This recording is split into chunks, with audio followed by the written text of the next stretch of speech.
C'est une émission que j'aimerais être à la gloire de tous les métiers du livre et vraiment fondée sur ce qui est pour moi la plus grande expérience de la lecture, c'est-à-dire la joie partagée. J'espère, vous me direz.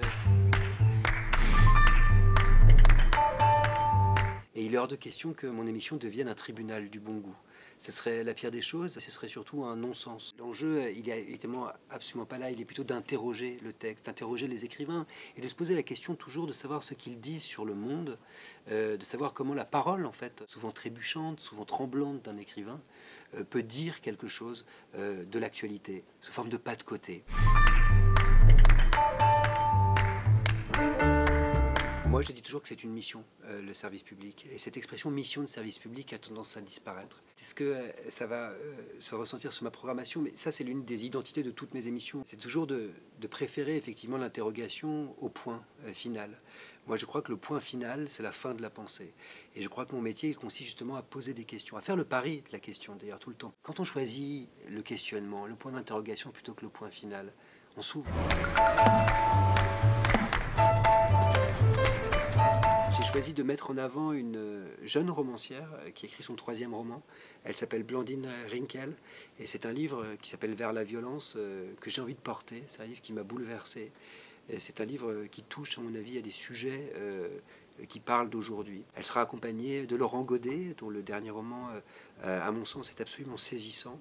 Virginie Despentes, qui est une incontournable de cette rentrée, qui fera la première télévision pour Cher Connard dans la grande librairie. Et puis de Lola Lafont, dont le livre est le récit d'une nuit passée dans le musée d'Anne Frank à Amsterdam. C'est un livre qui me bouleverse. C'est rien que d'y penser. J'ai la chair de poule. Sous 4 livres que je porterai vraiment avec joie et qui s'articulent, à mon sens, autour de la réconciliation, du lien, de la consolation, qui est une des vertus de la littérature. Je ne m'interdis absolument pas de recevoir des auteurs de littérature d'imaginaire, des auteurs jeunesse effectivement, des auteurs de manga, puisque vous le savez, le succès du Pass Culture a déployé même des espaces au sein des librairies dédiés aujourd'hui au manga. C'est une des identités de la grande librairie. La mise en voix aussi de la littérature. C'est quelque chose qui m'intéresse beaucoup et sur lequel j'essaie de travailler dans l'identité de cette nouvelle grande librairie que j'aimerais créer. Toutes les façons dont on peut mettre le texte en voix, de le rendre vivant, de faire en sorte qu'il le soit toujours. Parce que pour moi c'est ça la littérature, c'est une expérience vivante en fait. Toujours. Moi je crois beaucoup dans la fin. Je trouve qu'il n'y a rien de plus beau qu'une fin. Et c'est à partir de la fin qu'on peut comprendre le sens de quelque chose. Ça vaut pour tout, pour une histoire d'amour, pour une vie, comme le disait Paul Ricoeur, ou pour un roman.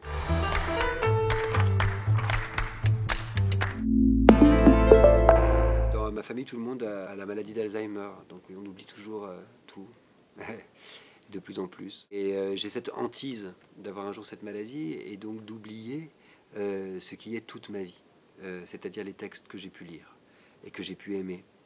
Donc effectivement, j'ai gravé sur ma peau quelques textes que j'ai déjà en moi.